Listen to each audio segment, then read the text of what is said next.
জলহস্তী বা হিপ্পো নামটা শুনলেই আমাদের চোখে কি ভাসে?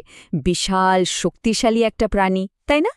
কিন্তু ওদের বাচ্চাদের জীবনটা যে কি অবিশ্বাস্য নাটকীয়তার মধ্যে দিয়ে শুরু হয়, সেটা হয়তো আমরা অনেকেই জানি না।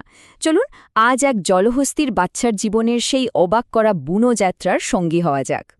ভাবুন তো একবার, জীবনের শুরুটাই হচ্ছে পুরোপুরি পানির নিচে। হ্যাঁ, ঠিকই শুনছেন। বেশিরভাগ স্তন্যপায়ী প্রাণীর থেকে এখানেই ওরা একদম আলাদা। আর এই একটা তথ্যই বুঝিয়ে দেয় টিকে থাকার জন্য ওরা কতটা অসাধারণ ক্ষমতার অধিকারী।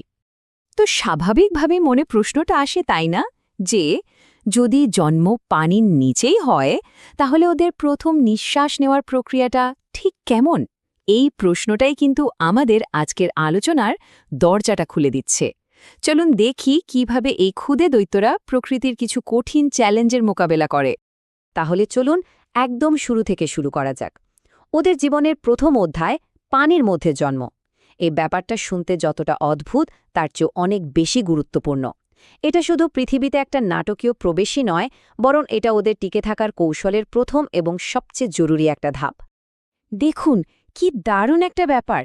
প্রথমে তো বাচ্চাটা পানির নিচেই জন্মালো, এরপর মা কিন্তু এক মুহূর্ত দেরি করে না, আলতো করে ধাক্কা দিয়ে তাকে পানির উপরে তুলে দেয়।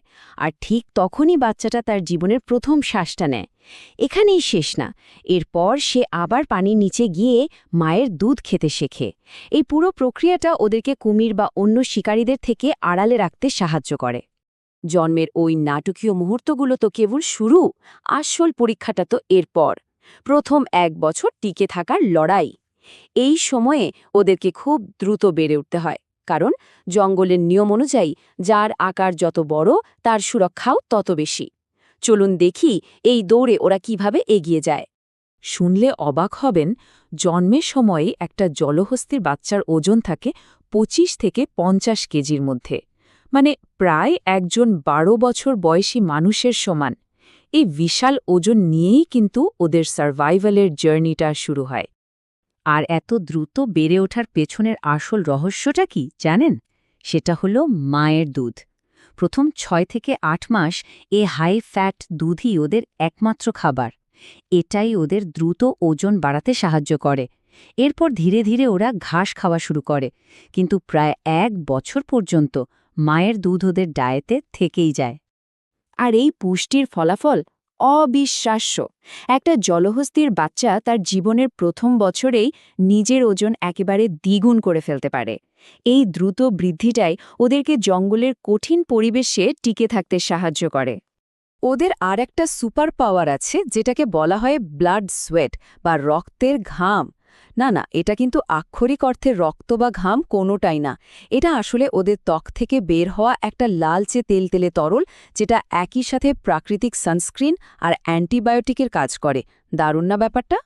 তো শরীর তো বাড়ছে, কিন্তু শুধু শারীরিকভাবে বড় হলেই তো হবে না, শিখতেও হবে। জলহস্তিদের জন্য ওদের দল বা পালের সাথে থাকাটা খুব জরুরি, কারণ এই বিশাল প্রাণীদের জগতে একা থাকা মানে বিপদ।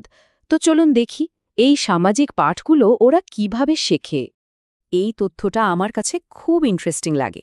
ওদের বেশিরভাগ কথাবার্তা, প্রায় 80%ই হয় পানির নিচে। ভাবুন একবার, আমাদের অগোচরে পানির নিচে ওদের একটা আস্ত কমিউনিকেশন সিস্টেম চলছে, যেটা ওদের দলকে একসাথে রাখতে সাহায্য করে।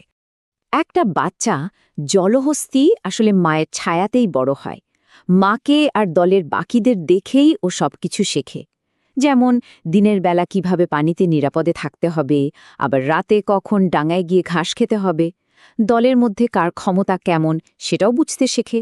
এই সবই কিন্তু ওদের সার্ভাইভাল ট্রেনিংয়ের অংশ। এই টাইমলাইনটা দেখলে ওদের বড় হওয়ার পুরো জার্নিটা পরিষ্কার বোঝা যায়। দেখুন, জন্ম থেকে 1 বছর পর্যন্ত ওরা প্রায় পুরোপুরি মায়ের ওপর নির্ভরশীল।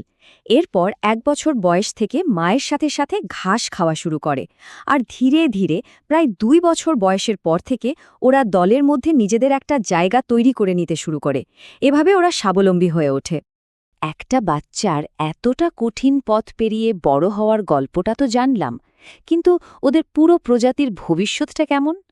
সত্যি বলতে, ওদের সামনে এখন প্রকৃতির চেয়েও আরও বড় বিপদ অপেক্ষা করছে।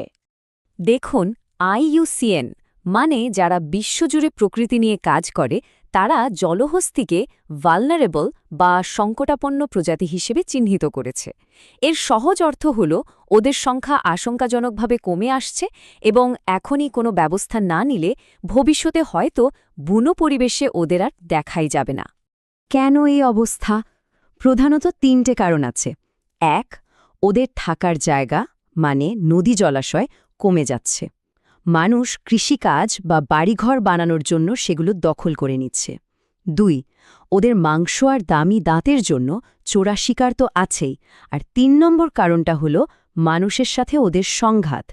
এই 3টে মিলে ওদের অস্তিত্বকে বিপদের মুখে ঠেলে দিচ্ছে।